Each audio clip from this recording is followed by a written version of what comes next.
Enero 5, nandito po kami sa Barangay San Nicolas, Llanera. Dito po sa ginagawang siphon. At yan, nakikita po natin ang General Foreman po ng Angel Builders. Nasa gitna po si Kuya Bernie Mangulabnan. At katabi niya po ang Pangulo po ng UPLIS, Ugnayan para sa Libreng Irigasyon at Serbisyo, si Kapitan Carling Castro. Ayan, at yung isa pang katabi, medyo matipuno, ang Secretary po ng UPLIS, si Kagawad Arthur Biag. At katabi niya po ang Barangay Justice ng Barangay Santa Ana, si Kuya Manuel Tolentino. Ayan, at siyempre si Ray Rodriguez, ang Pangulo po ng Liga ng Mga Gawang Bukid, at ang Vice Presidente ng UPLIS, si Kapitan Paul Alcantara. Ayan, lalapitan natin sila dahil wala po kaming mic. Ayan, at una nating tatanungin si Bernie Mangulabnan, ang General Foreman. Sir Bernie, ano po ang gagawin dito sa pinaka critical na joint? Ano number to? Anong joint po ito? Joint number 4 po. Joint number 4. Ayun po. So, nakita po namin kanina meron pong pumapasok at lumalabas na tao. Meron na po tayong gumagawa sa loob. Meron na po gumagawa. Ayan. Yan. Mga ilang tao po ang gumagawa dyan? 5 po sila, nagbubutas na po tayo sa ilalim. Nagbubutas po. Bakit po? Sige, pakipaliwanag po. Doon po tayo mag-i-inject ng konkreto sir. Konkreto. Para ma-fill natin ng gamit niya. Opo. Ayan, yung pong may nakikita po tayong parang PVC. Ano po tawag dyan? Ayan po yung pamphlet. Yan po yung gagamitin natin pag mabugas sa ilalim. Lumilito nga pong tao. Ayan, o. Galing sa ilalim ng Galing sa ilalim. ilalim ng siphon. Ilalim ng siphon. Ayan, o. Ayan. So, ito na po ba ang huling joint na sesementohan? Yes sir, yan po ang huling. Ito na. Yan po ang huling joint sa sesemento. At masisimulan na po ba bukas? Bukas po ang naka-schedule natin, joint number 5 po. Ito, kailan po to? Depende po kung mabubutas po namin yung gamit. Matapos ang joint number 5, ito na. Joint number 3 naman. Joint number 3. Opo. Puti number 4. Okay. So, sa tansya mo, mga tatagal pa po ng ilang araw itong pagpapasemento, pagbubuhos ng konkreto? Mga third week sir. Third week ng January. Yes. Ayun. Okay.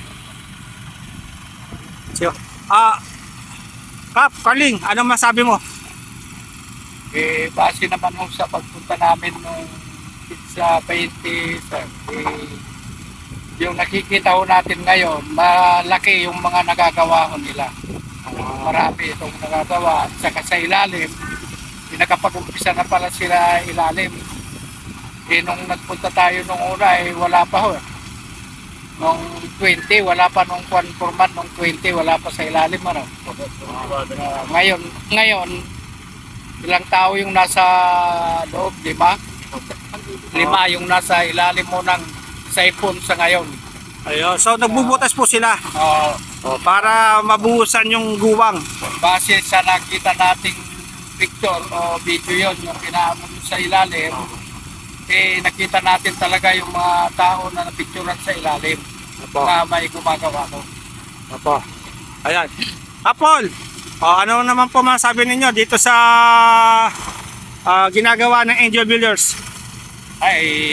Bukod po doon sa pagpunta po natin nung nakaraan, 20 po yata nung nakaraan na Disyembre, ay napakalaki po ang pagbabago nitong ginagawa po nila. Halos matapos na po ito. itong ginagawa po nila. At siyempre, ako bilang isang maliit na magsasaka ay tuwang-tuwa po dahil baka sakaling hindi po tatagal nitong January, hindi lalampas. Baka sakaling matapos na po sila. Kasi una ay hahabol din po tayo kung sakaling magbukid. Kasi nung nakaraan, nung sinabi po nila na magpaagos na nung November 16 na atras, nagpaano pa sila ulit ng Disyembre, ay nagpunla po ako. Kaya lang, nakapunla na po ako noon bago nasabing hindi magpapaagos. Kaya ang ginawa ko, ibininta ko na lang, inalagaan ko po yung aking punla at nabinta ko. Buti naman nabenta. Ngayon, kasi itutuloy ko po sana, kaya lang mahina talaga yung aming water pump. So ngayon, tuwang-tuwa po ako dahil saksi natin talaga na malapit nang matapos itong ginagawa po nila. Pasalamat po tayo kay Foreman, talagang sinututukan niya talaga itong gawain po nila at gusto niya talagang makapagsaka na yung mga magsasaka. Maraming salamat po, Foreman. Ayan. Magandang hapon po. Si Secretary Arthur Biag. Ano man sabi mo, Kagawad? Ang masasabi ko lang Kasama. kasama Diego, Ah.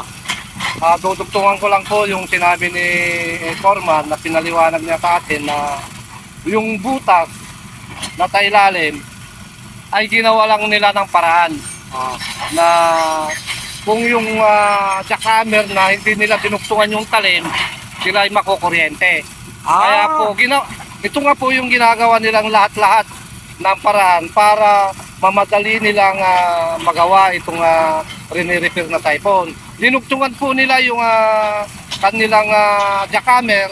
Kitang-kita po natin na may umaahon na tao galing sa ilalim. Ayan. Ayun. Basang-basa sila. Kaya Yung apat na yun. Yung apat na yun galing sa ilalim. galing sa ilalim yung kasama Diego. Ang binabanggit, ang number 5, bubuhusan nila bukas. Yung 5. Yung 5. Tapos, Sa susunod na araw, itong 3. itong number 3. Oo. Last pong bubuhusan na yung, kung hindi ako magkamali, Ito. ito pong Ayan. sentro at pinakamalaking hawak. Yung isa. Ito po yun, yung inahunan ng tao. Yun po yung binabanggit na kung kaya nilang butasin hanggang ngayon hanggang bukas, sa susunod pang araw o kaya yung binanggit niyang January 15 ay mabubugaan na po yung sa ilalim. Kaya po, pasalamat tayo kay Engineer Ruel Rianyo, no?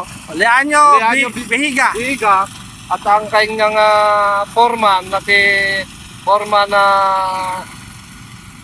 Bernie Mangulabnan. Mangulabnan, na nagpapasalamat po ang ang iyong lingkod at ang ating mga kasamahan na sana po sa madaling panahon ay matapos at makinabang po base po doon sa sinabi niya na napakahirap yung naging kalagayan niya dahil siyempre ang puso niya nasa mga magsasaka. Ayan. Marami pong salamat, Foreman. Si Pangulong Ray Rodriguez ng LMB. Ayan. Kamusta ba? Kamusta ba mga manggagaong bukid? Isang magandang hapon po sa lahat, lalo na dun sa mga manggagaong bukid. Ito ay magandang balita para sa mga manggagaong bukid. Kung yung mga magsasaka ay makakapagsaka sa mas maagang panahon na hindi naabutin na siguro ng Marso ito, ay tuloy-tuloy ang ligaya ang mga manggagaong bukid dahil tuloy ang tanim, tuloy yung tampa. Yeah. Okay. At Bernie, Yes, sir. baka meron ka pang babanggitin, babatiin? Wala na, sir. Wala na. Salamat sa muli namin pagpunta. Yes, sir. Salamat sa pag-entertain mo sa amin at sa mga impormasyong binibigay mo sa amin.